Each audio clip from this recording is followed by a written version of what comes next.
What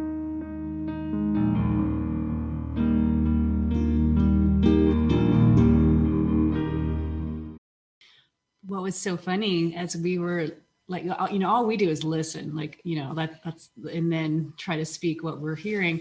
And so like drop the question. And so where's the orientation? Like, what's the invitation for circle this week? Just asking the great power, and there was nothing. It was like nothing was coming. It was only silence.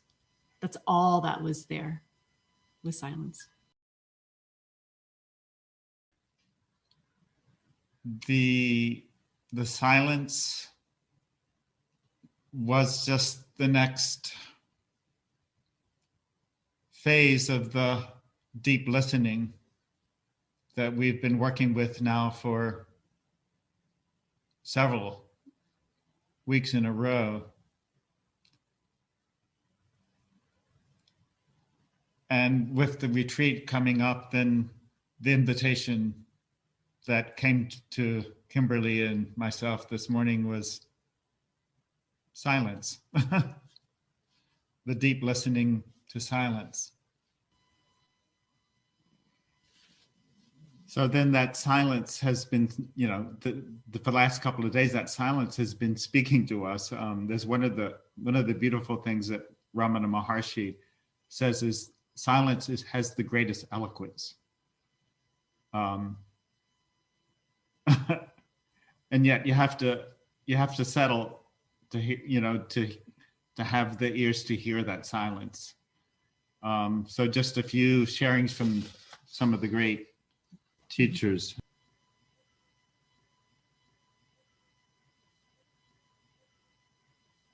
So St. Catherine of Genoa, she said, "I am silently lost in God." I am silently lost in God.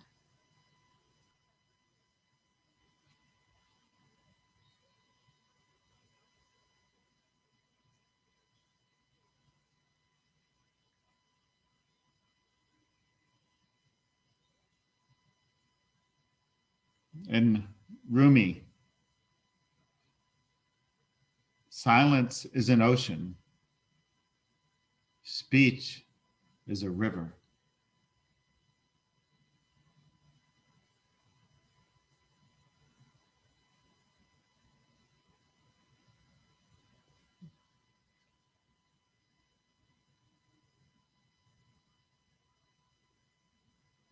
And similarly, Ramana Maharshi said, "Silence is the ocean into which all the rivers and all the religions discharge themselves." Silence is the ocean into which all the rivers of all the religions discharge themselves.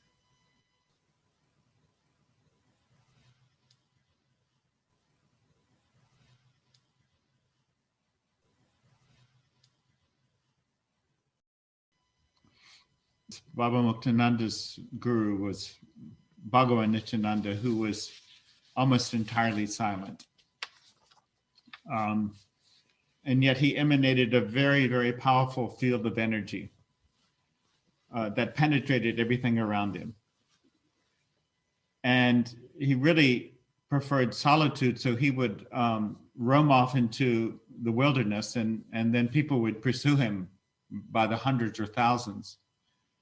Ultimately, he settled in a remote jungled area called Ganeshpuri, next to Mandagni, the fire mountain, the big mountain where the fires are often seen on the slopes of it.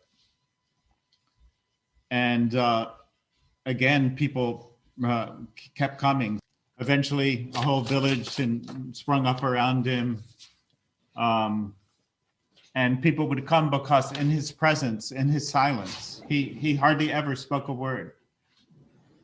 In his presence, wonderful things would happen. People described them as miracles. Healings would happen. Wonderful, good things would happen. And awakenings would happen. And powerful awakenings, inner awakenings would happen spontaneously. And all of that really through the power of his silence.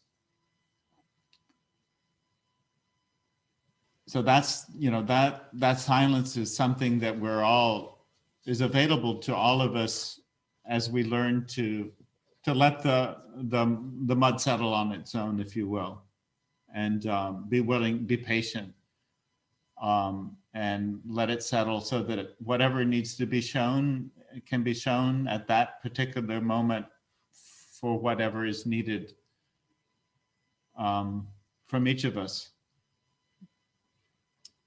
So again, Ramana said, silence, which shines alone as consciousness of being, possesses the glory of being the highest and most potent practice.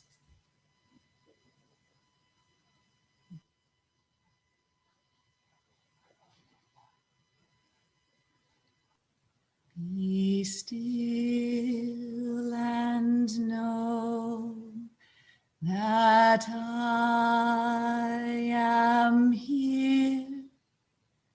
Be still and know I am.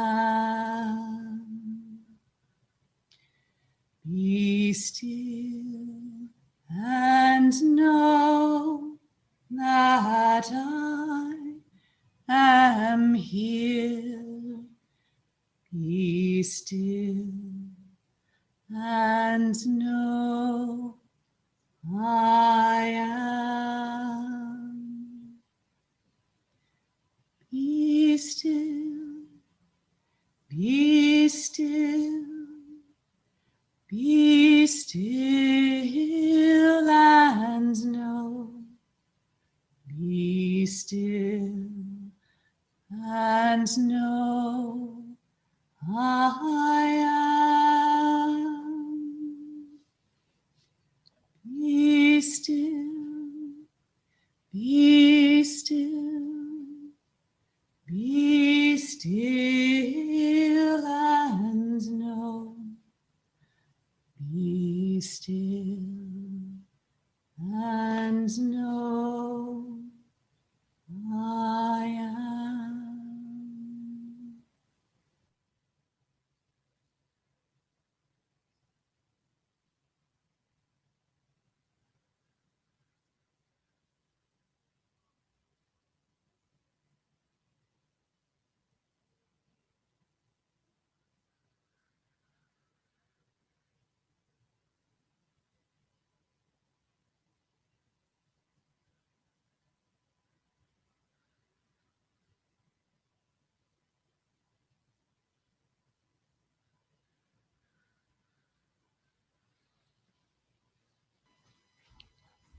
As we become able to be still and silent and allow there to be an openness in which something new can emerge, can be created in that open, still silence, then it becomes more and more apparent to us.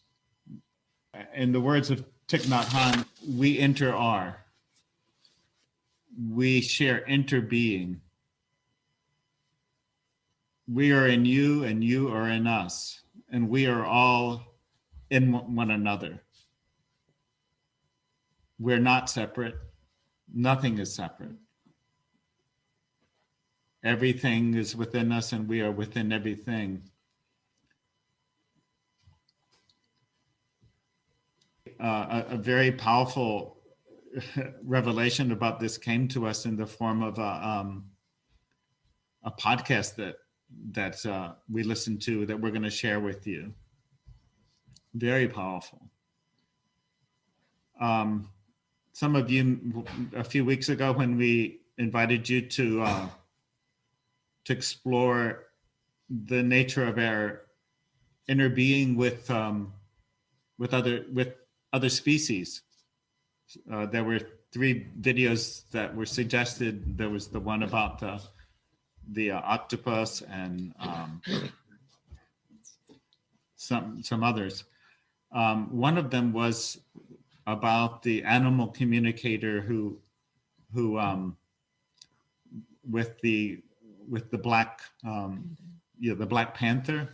Maybe if you didn't watch that one, then we want you to. But then we listened to an interview with that same animal communicator that was amazing, and